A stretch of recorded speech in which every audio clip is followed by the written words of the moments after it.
susundin anuman ang suliranin,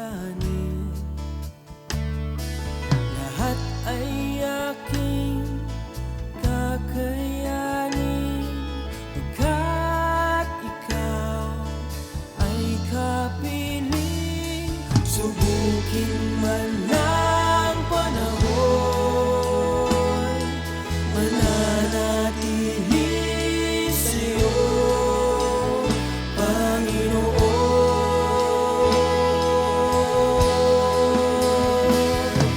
Walang alinlangang maglilingkod, walang pangambang sa'yo ay susunod. Hindi susuko at hindi ito, patuloy lamang sa iyo, Panginoon.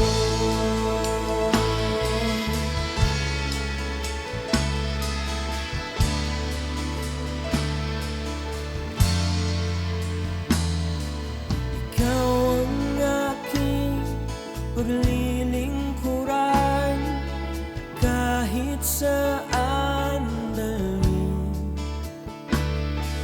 Ikaw ay lagi kung susundin anuman ang suliranin,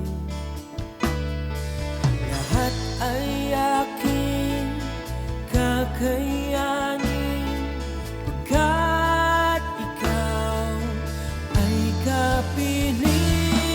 Subukin man ng panahon, mananatili sa'yo, Panginoon.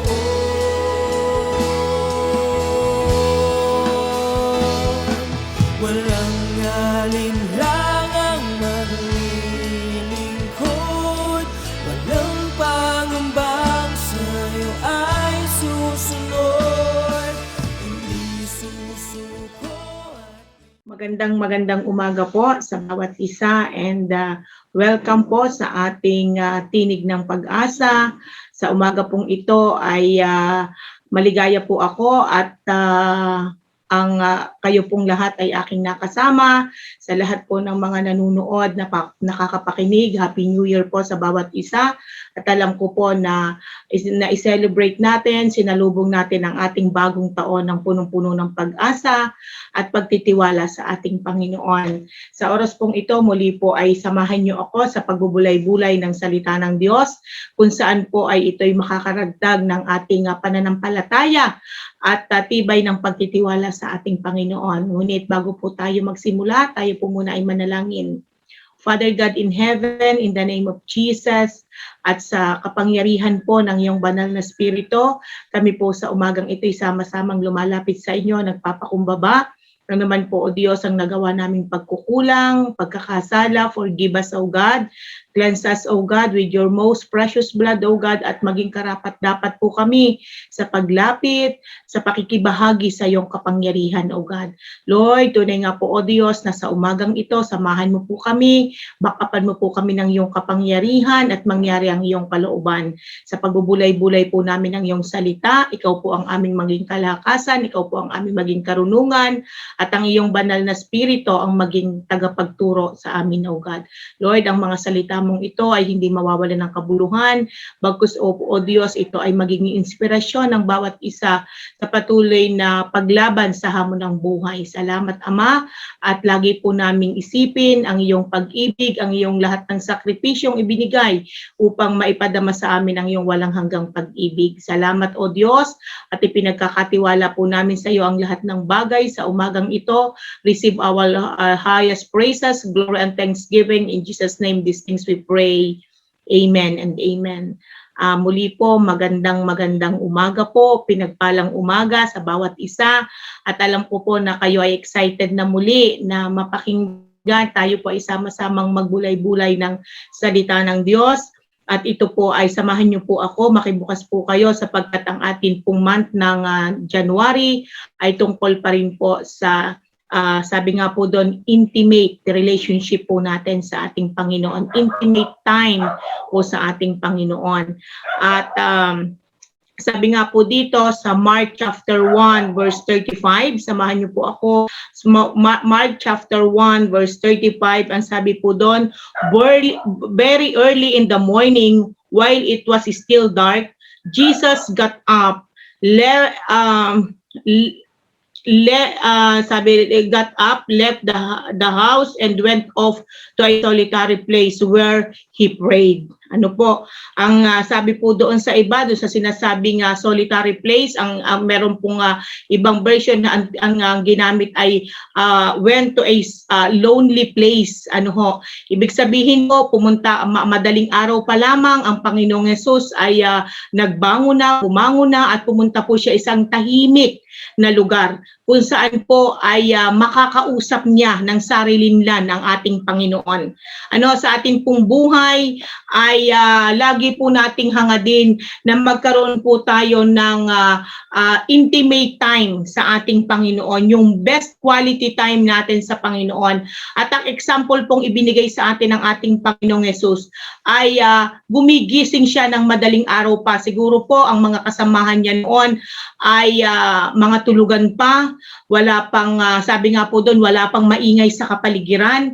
At pumupunta siya sa isang tahimik na lugar, sabi doon, solitary place or lonely place, kung saan po ay makakaniig niya, makakausap niya ng sarilinlan or personal ang ating Panginoon. Ano ho, ang ating Ama, sapagkat ang Panginoong Hesus po noon ay nabuhay bilang tao. Kaya po, ina-acknowledge niya po lagi yung kapangyarihan ng Ama, ano po, ng ating Amang nasa langit. At every time nagagawa siya ng himala, every time na pupunta siya, hahayo siya, magpapagaling siya ng mga may sakit karamdaman, gagawa siya ng himala, inuuna po muna niyang magkaroon ng intimate time sa ating Panginoon. Why? Dahil po ang nais ng Lord, ang nais po ng ating Panginoong Hesus, hindi po yung utos ng tao, hindi po yung gusto ng tao o gusto ng kalooban niya, kundi ang lagi ng naisin kung bakit lagi po siyang nakikipag-usap sa ating Panginoon ay mangyayari po ang kalooban ng Lord. Ano ba ang ipinagagawa ng Diyos sa umagang ito, sa araw na ito sa Kanya? Ano? Sa ating pong buhay, dapat ganun din po yung ating maisapuso na bago natin simulan ang lahat ng ating gagawin, bago natin simulan ang lahat ng ating sabi nga po doon, isa sa katuparan sa lahat sa buong araw, unahin po muna nating kausapin at tanungin ang Panginoon. Lord, ito bang aking gagawin ay kalooban mo? Ito bang aking sasabihin ay kalooban mo? Ito bang aking iniisip? Ito bang aking sabi nga doon ay napapagdesisyonan o binabalak ay naaayon sa iyong kalooban. Kaya po ano po ang sa umaga pong ito pag-aralan po natin, ang sabi po nga po doon, giving our best quality time with our God with consistency. Ano?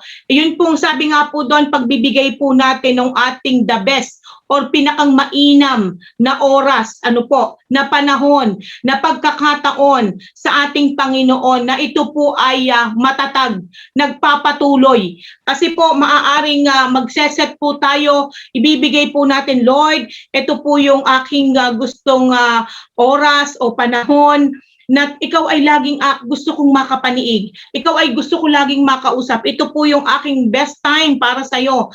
At gigising po ako ng ganitong oras para ikaw ay aking makapiling, para yung presensya mo, para po ikaw ay aking kausapin. Ako ay dumulog sa'yo sa trono ng iyong iyong kabanalan, ng iyong kapangyarihan. Pero marami pong bagay na nakakapagdulot sa atin ng distraction. Yun po yung number one, yung distraction po sa atin, na hindi po natin magawa ang kalooban ng Diyos sapagkat inaagaw po tayo ng maraming bagay dito sa mundo. Ano? Pero with consistency do sa ating gagawin, na anuman ang mangyari, anuman ang nangyayari, is still, Lord, ikaw ay aking uunahin. Katulad po ng ginawa ng ating Panginoong Hesus na ito po ay nangyari, ito pong senaryong ito ay nangyari na ang Panginoong Hesus po ay nagpagaling ng maraming may sakit karamdaman, nagturo, humayo, at pinalibutan po siya. Siyempre, alam niyo po naman tayo na kapag nakikita ko nakakapagpagaling yon, gumagawa ng himala. Talaga pong hindi man po natin siya kilala, hindi man po siya natin nakikita, pero dahil po doon sa sinasabi ng ating kapwa na lumilipat sa bawat isa, ay namamangha tayo. Kaya po, ang naandoon lahat tayo pumupunta, na-amaze tayo, naku-curious tayo. Ano ba ang meron doon? Nag-perform po siya ng miracle, gumawa po siya ng himala, sabi nga po doon ay naandoon po na nagpagaling siya ng maraming may sakit karamdaman. Ngunit, siyempre, pagod ating Panginoong Hesus, sabi nga po doon, ng hina, pero ang ginawa po niya para ma-restore yung kanyang strength, yung karunungan at kaalaman bilang niya ay nauubos, nawawala, nagkukulang. Pero nag-charge po siya, nagre-recharge po siya, gumigil siya ng maaga, nakikipag-usap siya sa ating Panginoon. At siguro sinasabi niya, Ama, ano po ang nais mong ipagawa sa akin sa umaga ito? Ano pong nais gawin ko sa maghapong ito? Paano ko po sisimulan ang iyong kalooban, ang iyong nais na ipagawa sa akin? Tama po ba na gawin? Binigyan po ang Panginoon nag-set ng example sa atin na bago tayo humayo, muna natin ang ating Panginoong Hesus. At hindi po natin mabibigyan ang Diyos ng best quality time kung tayo po ay nasa magulong lugar. Kung tayo po'y maraming iniisip, kung tayo po'y maraming dalahin o pasanin sa buhay, kung nagkakagulo ang kapaligiran, kung gusing na ang lahat, mabibigyan po natin ng best quality time, Lord, kung tayo po mismo. Sabi nga po doon, nag-iisa tayo. Yung ating panahon, ikaw lamang at ang Diyos ang nakakaalam. At sabi nga po doon, naandoon na ang lais mo lagi maglonging sa Lord. Start our day na ang Diyos muna ang ating sinasangguni sa lahat ng ating gagawin.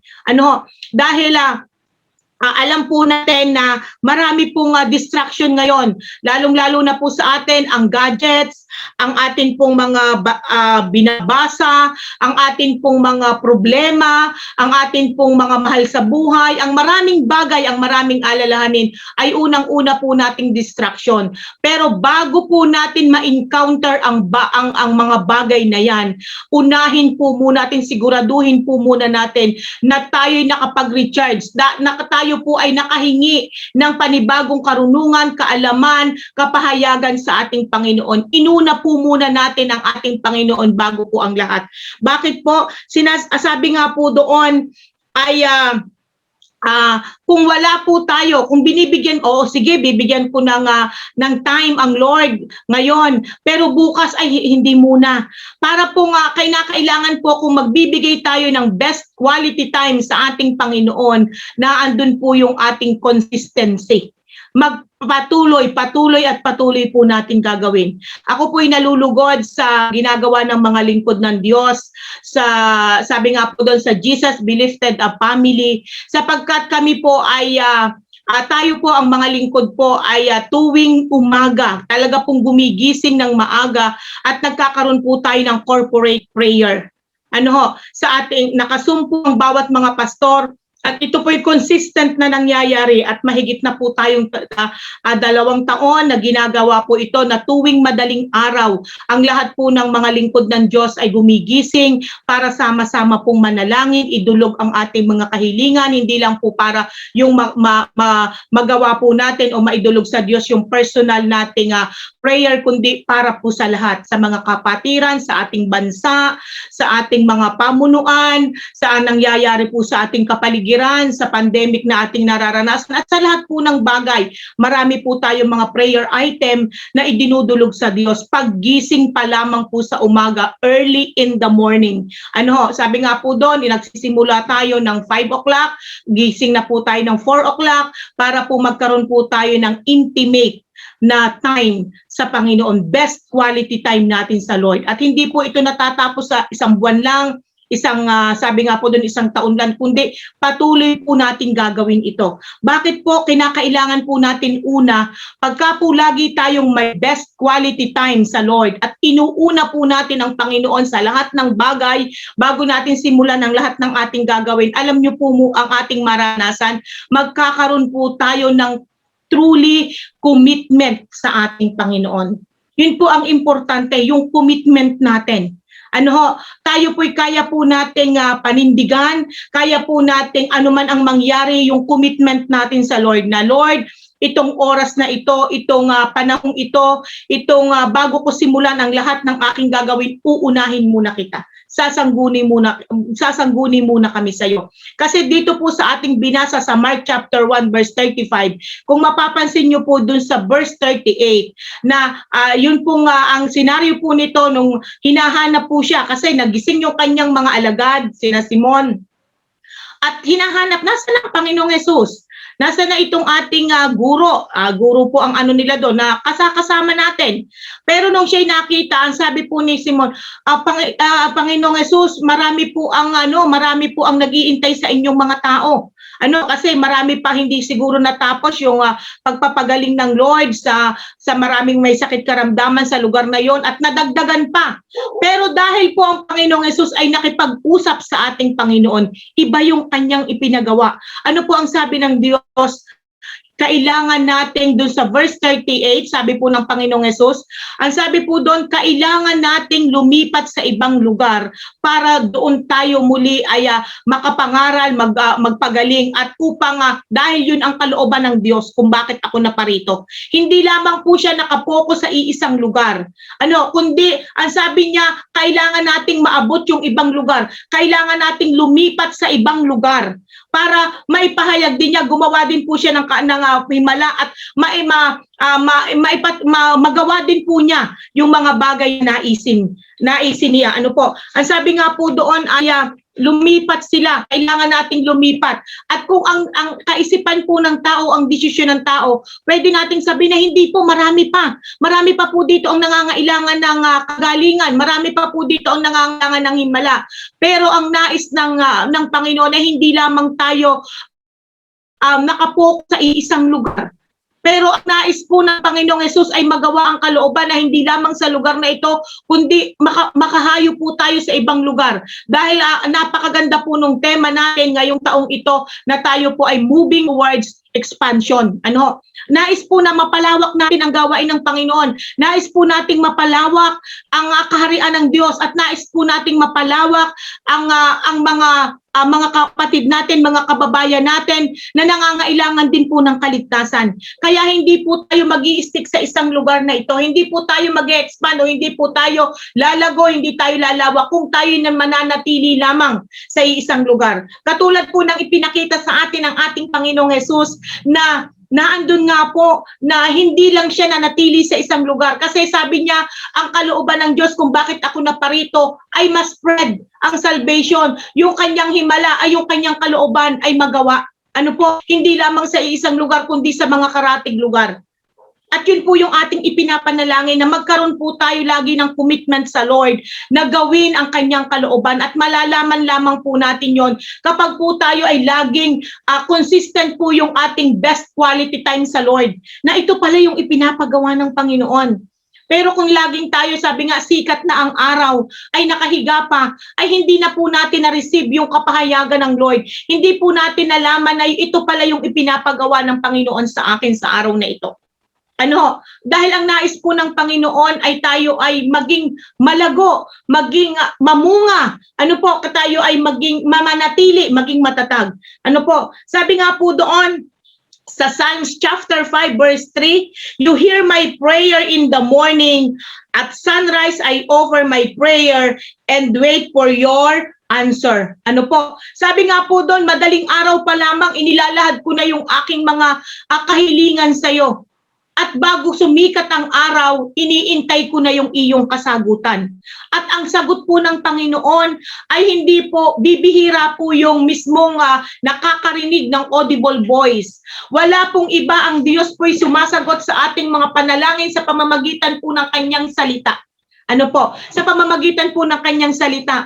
Nasa ating bawat pagdulog, sa bawat pakikipag-usap natin sa Diyos, na andun po na kung nais po nating malaman ang kasagutan ng Panginoon, meditate His promises. Meditate His word. Ano po? Ito po na andito yung karunungan, kaalaman, katalinuhan na tayo po ay ma-equip, ma-well-versed po sa kanyang salita. Ay hindi po pwedeng tayo hingi lang nangingi. Makikipag-usap lang, kinakailangan po nating isik ang kanyang kasagutan. Hanapin ang kanyang, sabi nga po doon, kasagutan sa lahat ng ating panalangin at matatagpuan po lamang natin yon sa kanyang salita. Ano? Kaya po, hindi, sabi nga po doon ay para po yung pagkain at tubig. Hindi po pwedeng puro tubig lang. Ano, hindi naman po pwedeng puro pagkain lang. Kailangan pong magkasama yan. Kailangan kung kakain ka, iinom ka ng tubig. Sa atin pong buhay, kung ikay mananalangin at magkakaroon ng best quality time sa Lord, kinakailangan pong babasahin mo rin ang kanyang mabuting balita. Ano, kasi diyan po sa kanyang salita, sa kanya po sa Biblia po, maralaman po natin at makikita po natin ang anumang kalooban ng Diyos sa ating buhay na dapat po natin gawin sa araw-araw. Kaya po, sinasabi nga po natin na mag-set po tayo ng oras natin sa Panginoon. Hindi po yung kung kailan tayo pagod na, kung kailan tayo ay nakahayo na ng maghapon, Lord, pagod na ako, bukas ulit. Pero bukas ng madaling araw ang uunahin mo, maghahanda ka na, maliligo ka na, magluluto ka na, gagawin mo na. Hindi, nalilimutan mo na yung best quality time mo sa Lord. Magpe-pray ka pero nagmamadali. Hindi po ganun ang nais ng Lord. Sa ating pong buhay, kahit po sa pakikipag-usap sa ating mga mahal sa buhay, kung ang gusto lamang po natin ay naandoon na sabi nga po doon, ang kung gusto lamang po natin na, hoy, hi, hello, hindi po tayo magkakaroon ng magandang relasyon sa ating mga mahal sa buhay. Pero kung lagi po nating binibigyan sila ng sapat na oras, sabi nga po doon ng sapat na panahon para kayong magkausap, magkabanding, itibay po yung inyong relasyon. Ganon din po sa ating Panginoon. Ay yung commitment po natin ay hindi po natin kayang panindigan. Kung sabi nga po doon sa spare time lang po natin, tayo makikipagniig sa ating Panginoon. Ang kailangan po natin ay ibigay po natin yung ating best quality time para sa Panginoon, para ma-absorb po natin, makuha po natin yung mga bagay na nais at gustong ipagawa sa atin ng Lord at gustong sabihin. Ano? Ang ikalawa po doon, yung readiness po ng ating puso. Readiness of our heart. Ready tayo, may commitment tayo sa Lord. Lord, ikinumit ko ang aking buhay sa iyo, ang aking panahon. Inuuna natin yung commitment natin sa Lord na sa lahat ng bagay uunahin natin siya. At kapag po na stable na, naging stable na yung ating commitment sa Lord, dito na po natin maire-ready yung ating puso. Ano? Dito po natin nakukuha sa ating pong pagbibigay ng oras sa Diyos. Ano po, na tayo may commitment, kaya magiging ready po yung ating puso. Readiness of our heart, yun na ang kailangan po sa araw-araw. Bakit po? Dahil po tayo ay laging, everyday tayo po ay nasa spiritual battle. Ano, nabanggit ko nga po doon sa aking lugar na pinangungunahan, na tayo po, kung tayo ay maraming sabi nga po doon, may mahal tayo sa buhay, kapitbahay, o sino man po sa atin ang nagbibigay ng, sabi nga po doon, para ma-disalign yung ating maayos na pag-iisip, yung attitude natin, meron pong may nakakasakit sa atin, nakakagawa ng hindi maganda, nape-pressure tayo, natetempt yung ating pagtitimpi, nagbibigay ng galit sa atin, nawawala yung ating self-control. Hindi po sila yung ating kalaban. Kundi yung, sabi nga po doon, kundi yung strongholds, bad spirit na nasa kanya. Kaya yun po yung dapat nating, sabi nga po doon, ay labanan. Sabi nga po doon, kinakailangan yung battle gear natin kapag po tayo ay lalabas, makikipaglaban. Ito pong ating buhay sa araw-araw ay battle. Labanan. Kaya po, bilang mga Kristiyano, bilang mga anak ng Diyos, bilang mga tinawag, kinakailangan po nating laging suot natin yung yung full armor of God. Yun pong ating baloy, lahat yung sandata po natin ang pakikidigma, sapagkat hindi po tao ang kalaban natin. Ano po yung kalaban natin? Sabi nga po doon sa Ephesians 6 verse 10 to 18. Basahin po natin dito para po magkaroon po tayo ng readiness or yung ready po lagi yung ating puso sa pakikipaglaban, sa pakikipag-battle, sapagkat everyday nasa battleground po tayo. At hindi po tao kundi spiritual. Ano po yung ating labanan na nangyayari? Kaya sabi nga po, put the full armor of God sa ating katawan. Ano po ang sabi dito sa Ephesians chapter 6 verse 10 to 18? Sabi po dito, verse 10, finally be strong in the Lord and in his mighty power. Put on the full armor of God so that you can take your stand against the devil's schemes. Ano po?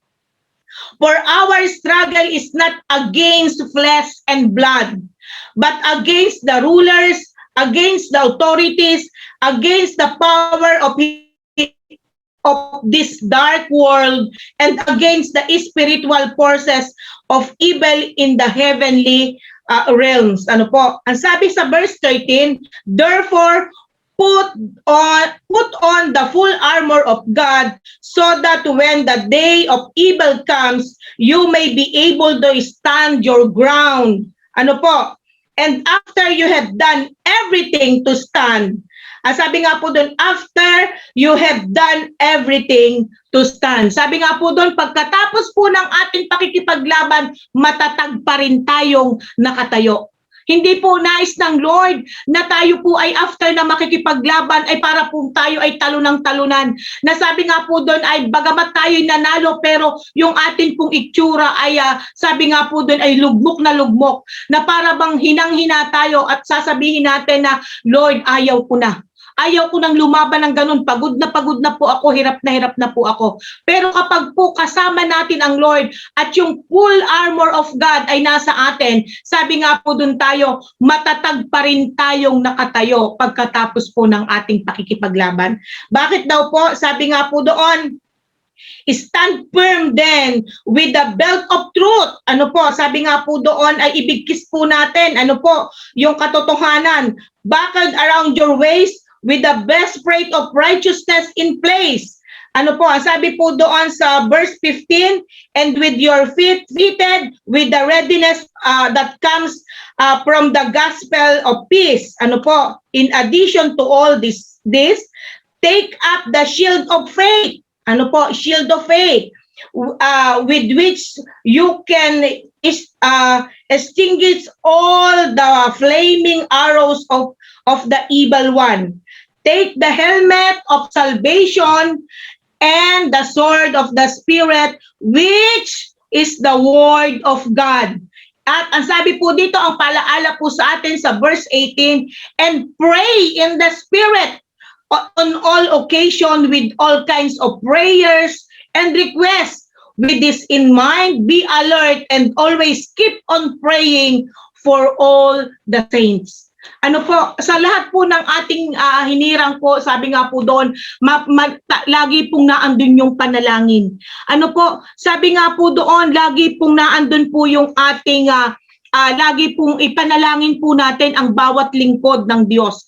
Ang bawat humahayo at bawat isa po sa atin ay may tungkulin na gawin ang kalooban ng Diyos. At tungkulin po nating pagtagumpayan ang lahat ng battle o hamon sa buhay. Kaya nga po, lagi tayong pinapaalalahanan ng Lord na isuot po natin ang lahat ng baluti ng pakikidigma, sapagkat hindi po tayo nakikipaglaban sa mga tao. Sabi po dito, hindi po tayo nakikipaglaban sa mga tao, kundi sa mga pinuno, sa mga may kapangyarihan at sa mga tagapamahala ng kadilimang umiiral sa sanlibutan ito. Ano? At sabi nga po doon, kaya't isuot natin ang lahat ng, sabi nga po doon, kasuotang pandigma. Saan po galing? Hindi po barel, hindi po taba, kundi kasuotang pandigmang buhat sa ating Panginoon. Wag po nating kalilimutan. Ang sabi nga po doon ay para po mapagtagumpayan natin, at kapag dumating po ang anumang masamang panahong ito, matatag po tayong nakatayo pa rin. Pagkatapos po'y nakatayo pa din. Sabi nga po lagi, ibigkis po natin. Yung sabay awang natin ang sinturon ng katotohanan. Wala po tayong sasabihin sa kanila, hindi po natin sila lulukuhin o maggagawa po tayo ng mga ibang bagay, kundi katotohanan lamang po ang ating sasabihin, dahil po ang lahat ng ating sasabihin ay nanggagaling po sa salita ng Panginoon at wala pong kasinungalingan doon. At sabi nga po doon, isuot po natin sa dibdib ang baluti ng katwiran. Yun pong kung tayo po'y nagsasalita ng katotohanan sa kanila, ipatupad po natin at ito po'y gawin natin ng may katwiran na naaayon pa rin po sa kalooban ng Panginoon. At ang sabi po doon, isuot po natin ang sandalyas ng pagiging handa sa pangangaral ng mabuting balita o ng mabuting salita ng ating Panginoon. Kasalita po ng kapayapaan at wala po pa ding iba din kundi salita ng Diyos. Ito po ay ang ipapangaral lang po natin ay yung mabuting balita. Marami po tayong napapakinggan ng mga, sabi nga po doon, masasamang balita. Lagi pong tayo ay kapag po tayo nag-focus sa mga news, sa mga nakikita natin sa Facebook, sa atin pong mga kapaligiran, magiging negative po ang ating araw. Lagi pong may dala po itong takot. Ang mga balita pong ito'y may dalang pag-aalala. At sabi nga po doon, hindi natin magagawa ang kalooban ng Lord kung puno tayo ng takot at pag-aalala. Pero ang Lord, ang sabi sa atin, isa po sa armor ng Lord, ang sandata po ng pakikipagdigma na galing sa Panginoon, ang sabi ng Diyos, ipahayag mo ang mabuting balita ng kapayapaan. Dahil ang salita po ng Diyos kapag ipinahayag natin, ito po'y punong-puno ng kapayapaan, punong-puno ng pag-ibig, punong-puno po ng pag-asa. At ang sabi nga po doon, lagi ninyong gawing panangga ang pananampalataya. Wala po tayong pwedeng ibang panghawakan kundi po yung ating faith sa Panginoon. At ang sabi nga po doon, at sabi, yun daw pong ating faith ang siyang papatay sa lahat ng nagliliyab na palaso ng dyablo. Isuot din natin yung helmet ng kaligtasan. Sabi nga po doon, at gamitin ang tabak ng spirito na walang iba kundi ang salita ng Diyos. Ang sabi po dito, ang lahat ng ito'y gawin ninyo na may panalangin at pagsamo. Manalangin kayo sa lahat ng pagkakataon at sa patnubay ng Espiritu Santo. Lagi kayong maging handa at patuloy na ipanalangin ang lahat ng mga hinirang ng Diyos. Ito po'y laging ipinapalasa, pray without ceasing. Sabi nga po doon, hindi lamang po yung tayo ay, sabi nga po doon, sa lahat ng bagay, sa lahat ng sandali, sa anumang ating ginagawa, kapag po nakatune in ang ating puso sa Diyos, lagi pong ang ating puso'y nananalangin. At lagi po tayong pagtatagumpayin ng Panginoon. Dahil po, siya po yung ating kasama, siya po yung ating kalasag. Hindi po tayo maaano. At ang sabi po doon sa pangatlo, kung tayo po ay naandun na may commitment, alam po natin na ito yung aking obligasyon sa aking Ama na lumikha sa akin, sa ating Panginoon. Ay sabi nga po doon, magkakaroon po tayo ng readiness of our heart sa lahat po ng ating gagawin, sapagkat alam po natin, maa-identify po natin, magdidiscern na ang mga taong ipadala ng kaaway para po guluhin ang ating kaisipan, mawala po yung ating pagiging mabuting Kristiyano. Pero kung ready po ang ating puso, bago tayo umalis, bago tayo sumabak sa labanan o bago po tayo humayo, ay tayo ay full armor of God, na sabi nga po doon ay bago tayo pumunta sa battleground, suot-suot po natin ang lahat ng sandata na ibinigay sa atin ng Diyos, ay wala po tayong doubt, tayo po'y magtatagumpay. At sa pamamagitan po ng mga bagay na ito, ang pangatlo po dito, magkakaroon po tayo ng immovable faith. Ano pong sabi? Matatag, hindi kayang matinag na pananampalataya sa Diyos. Sapagkat kapag lagi po nating suot ang armor ng Lord, full armor of God, na doon po, na sabi nga, magiging matatag tayo. Pagkatapos ng labanan na nakatayo pa rin tayo, why? Back up po natin ang kapangyarihan ng Diyos, ang kanyang banal na espiritu, dahil po sa ating ginagawa na yung quality time na ay binibigay natin sa Diyos, namumold po yung ating faith, yung ating immovable faith, na anuman ang mangyari, Lord, kami ay hinsuko. Ang mangyari, Lord, gagawin namin ang iyong kalooban. Hindi po tayo madadala sa anumang negative na nangyayari sa ating kapaligiran. Yes, ang maglingkod sa Diyos, ang humayo, ang gawin ng kalooban ng Lord ay hindi madali, napakahirap. Pero kapag po back up natin, kapag iniisip natin, mga sakripisyo ginawa ng Lord, iniisip natin na Lord, lang na ba itong sakripisyong ito kumpara po Panginoon sa mga ihinihanda mo sa mga nagmamahal sa iyo. Ano pong sabi ng Panginoon? Hindi pa nakikita ng mata, hindi pa nakikita ng naririnig ng tainga, hindi pa rin sumasakit sa isipan ng tao ang inihanda ng Diyos sa iibig sa Kanya. Hindi po tayo maging after sa reward. Why? Bakit po natin na sinusunod ang Lord?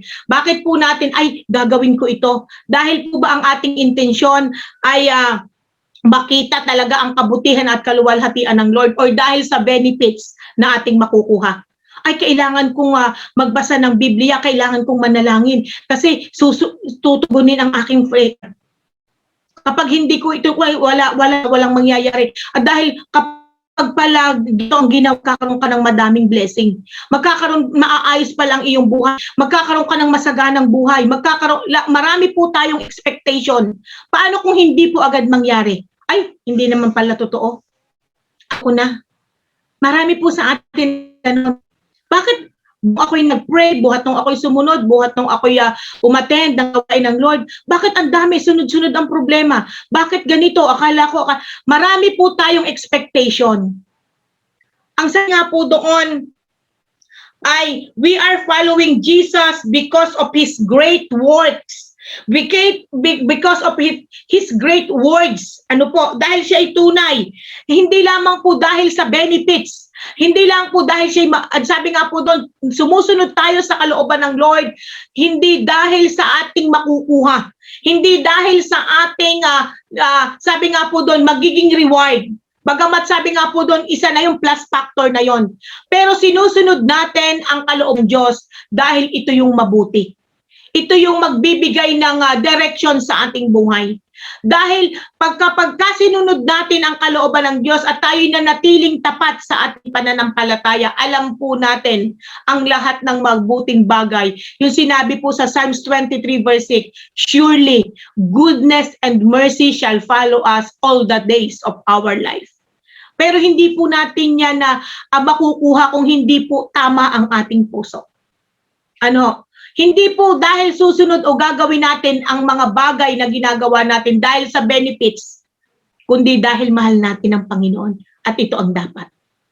Kundi dahil totoo ang kanyang salita. Bakit po tayo nag-rely sa salita ng Diyos? Dahil alam po natin na kapag po tayo ay sa kanyang salita, sabi nga po doon, nagtiwala, doon po tayo umasa, doon po tayo, sabi nga po doon ay lagi po natin itong sinasangguni, alam po natin na magkakaroon po tayo ng magandang direksyon. Ang ating pong puso, ang ating kaisipan, at ang ating mga sinasabi. Tunay po ang salita ng Diyos. Tunay po ang himala ng Panginoon. At ito po ay after po nating mapagtagumpayan ang lahat po ng challenges o battle sa buhay. Kahit naman po sa atin, kapag po tayo, even po sa ating mga kabataan, makikita po natin at sa lahat ng, hindi po naman po pwede na mapunta ka agad sa isang propesyon na napakaganda ng kita. Ang doktor po ay hindi tumulog lang o nag-aral lang ng isang taon at pagkatapos ay doktor na at parang nagsasalok na ng pera. No. Napakadaming battle ang pinagdaanan nila bago po sila naging isang professional at pinagpala ang kanilang buhay. Sa ating pong paglilingkod sa Diyos bilang pumanggagawa ng Panginoon, mga anak ng Diyos, mga taong pinili, ang kailangan po ay katatagan. Pagdaanan din po natin ang lahat ng challenges na ito. At after that, sabi ko nga po, mararanasan natin ang walang humpay na himala. Ang amazing breakthrough ng Lord. Sabi nga po doon, yung unstoppable blessing, amazing grace, immeasurable breakthrough, mararanasan po natin sa ating buhay, sa lahat ng aspeto ng ating buhay.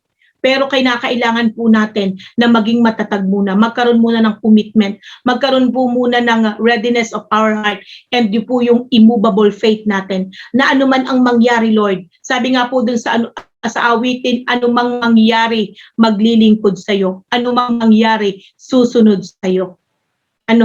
Kaya sabi nga po dun sa 1 Peter 5 verse 9, dahil po ito, sabi nga po, ang dyablo laging nandyan naghahanap ng masisila, sabi po doon sa verse 8 and 9. Pero sabi po sa verse 8, pero sabi po sa 1 Peter chapter 5 verse 9 to 10, sabi po doon, resist him.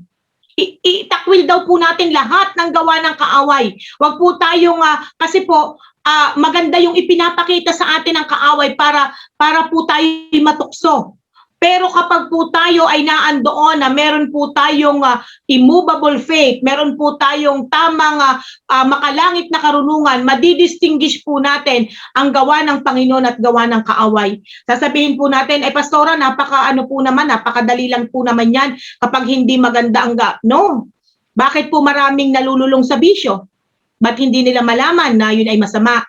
Kasi po sa una, maganda yung ipinakikita. Bakit po yung mga barkada natin ay marami po ang napapahamak dahil sa mga barkada, sa mga kaibigan? Kasi po sa una maganda ang ipinakikita. Pero kapag po tayo, kaya po marami ang napapahamak sa anumang Diyos, sa anumang ginagawa natin. Kapag ka po kaya po dapat nating hilingin, Lord, give me heavenly wisdom, para ma-distinguish po natin itong bagay na papasukin ko ay makakabuti para sa akin at ito ay makakasama. Kasi hindi po natin may distinguish yan sa una. Pero salamat po sapagkat binigyan po tayo ng Lord ng gift of the Holy Spirit. We can distinguish, we can discern, we can vision sa lahat po ng nangyayari. Sabi nga po doon ay naandun po ng yung gift of the Holy Spirit, kasama po doon yung discerning spirit. At yun po ay mangyayari kapag po tayo laging may intimate time, yung intimate relationship sa ating Panginoon ay naandoon. Kaya po ang sabi nga po sa 1 Peter chapter 5 verse 9 to 10, resist him in standing in the faith, because you know that your brothers throughout the world are undergoing the same kind of suffering. Hindi lang po tayo, lahat ng tao nakakaranas. And the God of all grace who called you on this and His eternal glory in Christ, after you having suffered a little while, hindi naman po pang matagalan, panandalian, sabi po doon, will Himself restore you and make you strong, firm, and steadfast. Ano po? Sabi nga po doon, ang Diyos po, yung magbibigay po sa atin na dahil po tapat ang Diyos, tapat po ang ating Panginoon, ang sabi po doon, huwag kayong matakot. Sabi po sa Tagalog, sa 1 Peter chapter 5 verse 9 to 10, huwag daw po tayong matakot sa anumang pakana ng kaaway o na nangyayari sa ating kapaligiran. At ang sabi po doon sa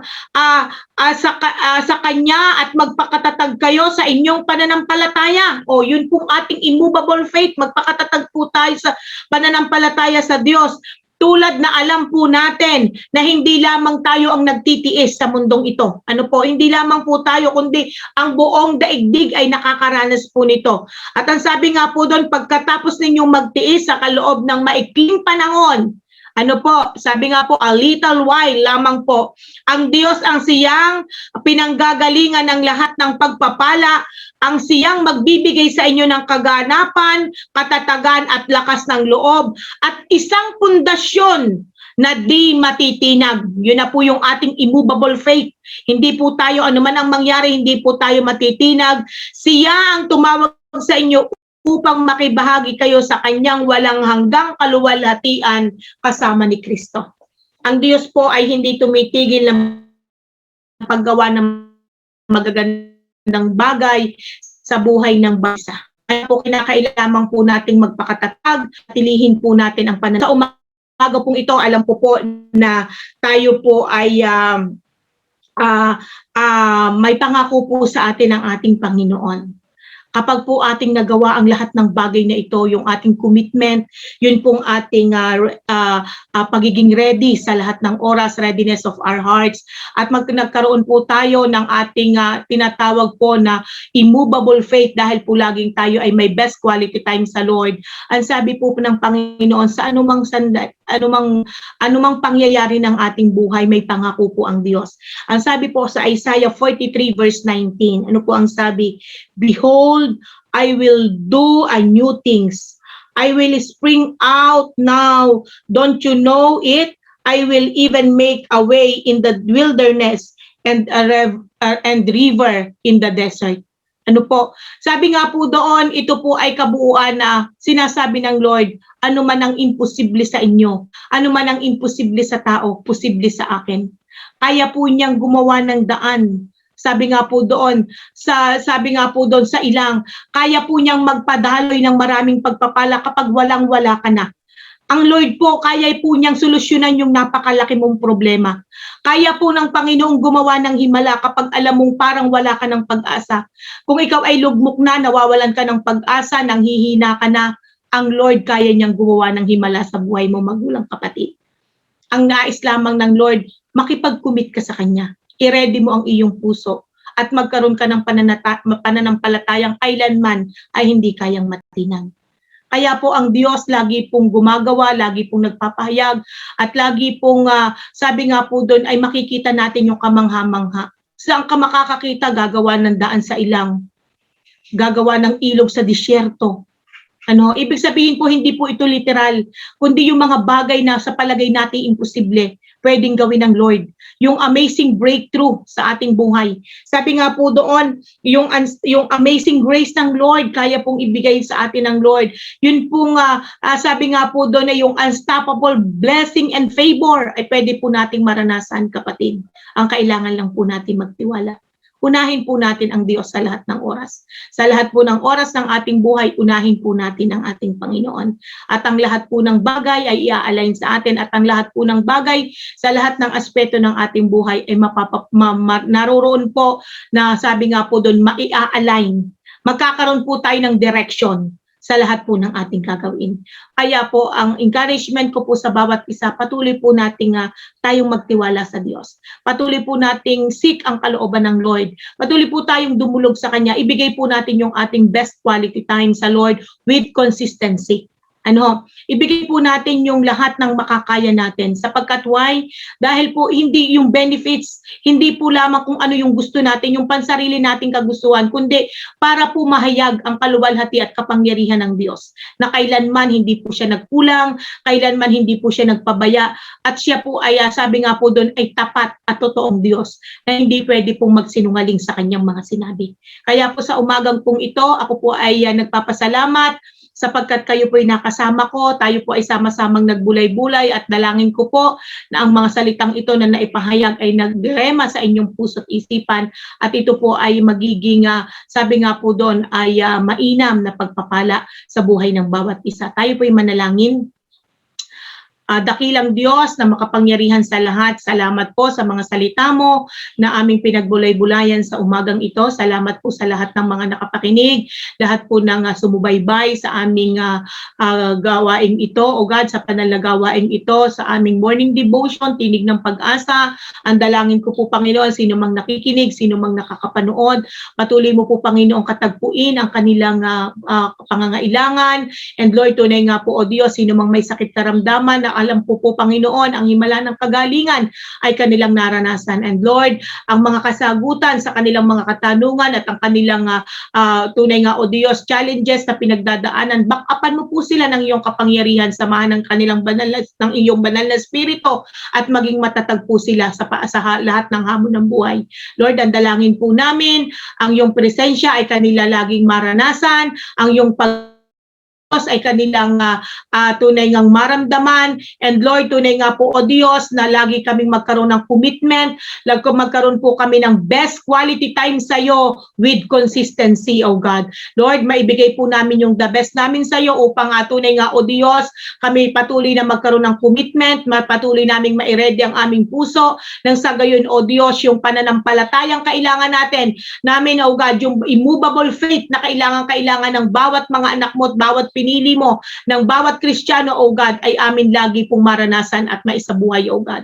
Lord, salamat. Salamat, Panginoon, sapagkat lagi mo kaming sinasamahan, lagi mo kaming pinatatatag, at binibigyan mo kami ng makalangit na karunungan upang malaman namin ang iyong kalooban at hindi po ang kalooban ng mga ng bagay na hindi makakatulong sa amin. Salamat, O Diyos, patuloy mo kaming pagtagumpayin at patuloy naming magawa ang iyong kalooban. Salamat. We entrust to you everything, O God. Receive all the highest praises, glory, and thanksgiving. In Jesus' name, these things we pray.